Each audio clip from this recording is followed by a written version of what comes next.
नमस्कार साथियों, आप सभी का स्वागत है आपके अपने यूट्यूब चैनल सरकारी गेस्ट पर। 19 जून की थर्ड शिफ्ट का एग्ज़ाम ख़त्म हो चुका है और विद्यार्थियों के द्वारा जो क्वेश्चन बताए गए हैं उनका रिव्यू करेंगे कि किस टाइप के क्वेश्चन पूछे जा रहे हैं और आगे आने वाले क्वेश्चनों पर भी बात करेंगे कि किस टाइप के क्वेश्चन पूछे जा सकते हैं। तो अगर चैनल पर नए हैं तो चैनल को सब्सक्राइब कर लीजिए, साथ ही साथ बेल आइकन को प्रेस कर लीजिए ताकि आगे आने वाली वीडियो आपको सबसे पहले मिल सके। तो चलिए बिना किसी देरी के साथ वीडियो को स्टार्ट करते हैं। पहला क्वेश्चन पूछा गया था, भारत के उत्तरी मैदान की किस मृदा के बने होते हैं? तो इसका सही जवाब होगा उत्तरी मैदान जलोढ़ मृदा के बने होते हैं, जिसका कारण है क्योंकि यहाँ पर नदियाँ नवीन मृदा को लेकर आती है, जिसके कारण यहाँ पर जलोढ़ मृदा का निर्माण होता है। तो आगे बात करते हैं। उत्तरी मैदान, विशाल उत्तरी मैदानों का निर्माण हिमालय और महानदियाँ जो पठारों से बहने के बाद नदियों के द्वारा जलोढ़ मृदा का जमाव हो जाता है।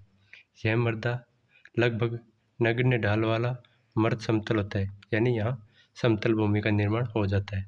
मैदान दो प्रकार के होते हैं, एक होता है बांगर और एक होता है खादर। ये दो प्रकार के मैदान होते हैं। बांगर जो कि पुरानी मिट्टी से बने होते हैं उसे बांगर कहते हैं, जो नई मिट्टी से निर्माण होता है उनको खादर कहते हैं। चलिए आगे बात करते हैं अगले क्वेश्चन पर। एक क्वेश्चन पूछा गया था, STP इसका मानक तापमान और दाब पर 5.6 लीटर ऑक्सीजन में 0.25 मोल होते हैं। यह क्वेश्चन पूछा गया था। चलिए आगे बात करते हैं अगले क्वेश्चन पर। पूछा गया था, राष्ट्रीय पुरस्कारों में कल्याण शांति पुरस्कार का नाम क्या है? तो इसका सही जवाब हो जाएगा दलाई, जो कैलाश सत्यार्थी की आत्मकथा है। कैलाश सत्यार्थी को 2014 में नोबेल शांति पुरस्कार मिला था। यह पुस्तक बाल शोषण के खिलाफ उनकी लड़ाई और नोबेल शांति पुरस्कार जीतने की उनकी यात्रा का वर्णन करती है। दलाई किताब में सत्यार्थी ने अपने बचपन, शिक्षा और बाल अधिकारों के लिए काम करने के अपने सफ़र के बारे में लिखा है। चलिए अगले क्वेश्चन बात करते हैं। अगला क्वेश्चन पूछा गया था, कंप्यूटर का क्वेश्चन था, MS ऑफिस में मूव करने के लिए आपको कट और पेस्ट या ड्रैग एंड ड्रॉप का उपयोग करना होता है। इस पर एक क्वेश्चन पूछा गया था, विद्यार्थी ने अच्छे से नहीं बता पाया, तो उसके आधार पर हमने कुछ इस टाइप का क्वेश्चन अरेंज किया है। आगे क्वेश्चन पूछा गया था, हारुकी मुराकामी एक प्रसिद्ध पूछा गया था क्या थे? तो वह एक जापानी लेखक थे जो फिक्शन यानी काल्पनिक साहित्य के लिए जाने जाते थे।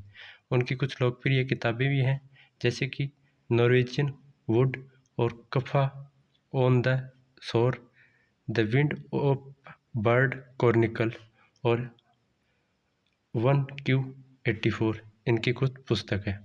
चलिए आगे बात कर लेते हैं। अगला क्वेश्चन पूछा गया था, राजस्थान के रेगिस्तान में कौन से वन नहीं पाए जाते हैं? तो इसका सही जवाब हो जाएगा सदाबहार वन राजस्थान के वन क्षेत्र में नहीं पाए जाते हैं। इसके अलावा इसकी मुख्य भूमि में उष्णकटिबंधीय कांटेदार वन और उष्णकटिबंधीय शुष्क पर्णपाती वन पाए जाते हैं राजस्थान के रेगिस्तान में। चलिए आगे बात करते हैं। अगले क्वेश्चन पर पूछा गया था, रजुक कौन थे? अशोक के तृतीय अभिलेख में रजुक नामक अधिकारी का उल्लेख मिलता है। रजुक की स्थिति आधुनिक जिलाधिकारी जैसी थी, जिसे राजस्व तथा न्याय दोनों का अधिकार प्राप्त था। मौर्य काल में रजुक भूमि को माप और सीमाओं को निर्धारित करने वाले अधिकारी थे।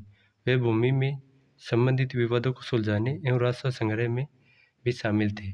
तो इनका मूल काम था सामाजिक मामलों को सुधारना, यानी विवादों को सुलझाना और राजस्व संग्रह करना। चलिए आगे बात करते हैं। अगले क्वेश्चन पर पूछा गया था, नियामक अधिनियम 1773 के अंतर्गत निम्न में से कौन सा प्रावधान शामिल नहीं था? तो इसका सही आंसर तो पता नहीं है और बात करेंगे नियामक अधिनियम 1773 के बारे में। इसके अनुसार बंगाल के गवर्नर को गवर्नर जनरल बनाया गया था। एक सर्वोच्च न्यायालय की स्थापना की गई थी। कंपनी के कामकाज की निगरानी के लिए बोर्ड ऑफ कंट्रोल बनाया गया था और ईस्ट इंडिया कंपनी सरकार के खिलाफ कानून बना सकती थी। यह उनके कुछ कार्य थे। रेगुलेटिंग एक्ट 1773 के अंतर्गत आ रहे थे। आगे बात करते हैं अगले क्वेश्चन पर। अगर वीडियो पसंद आ रही है तो वीडियो को लाइक करें और अपने दोस्तों के साथ शेयर करें। अगला क्वेश्चन पूछा गया था, एनआरसी और CAA के संदर्भ में किसी भी प्रवासी को भारत का नागरिक किस तिथि से पहले भारत में प्रवेश करने का नागरिक माना गया था। यानी किस तिथि से पहले अगर वह भारत में निवास कर रहा था तो वह भारत का नागरिक होगा। तो इसका सही जवाब होगा, अगर वह 31 दिसंबर 2014 से पहले भारत में रह रहा था तो वह भारत का नागरिक माना जाएगा।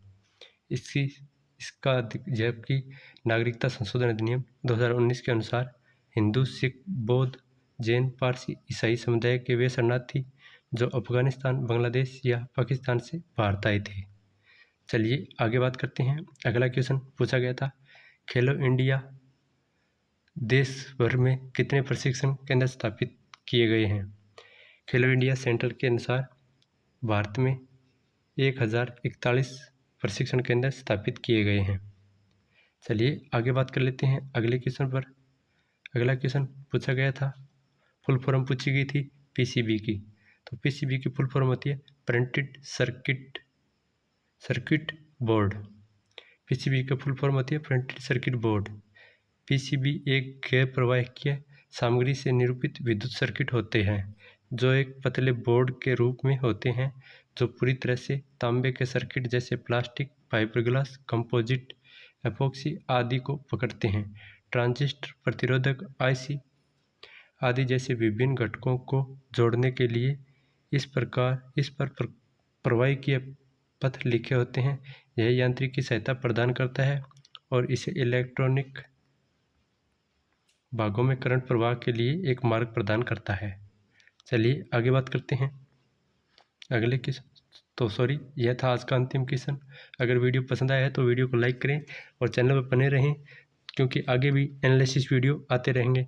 अगर आपका भी एग्ज़ाम आगे किसी शिफ्ट में है तो कमेंट में बता सकते हैं आपका एग्ज़ाम कौन सी शिफ्ट में है, और साथ ही साथ जो क्वेश्चन आगे पूछे जा रहे हैं कमेंट में बता दीजिए ताकि आगे आने वाले दोस्तों की हेल्प हो सके। तो मिलते हैं एक नए वीडियो के साथ, तब तक बने रहें हमारे चैनल के साथ। धन्यवाद।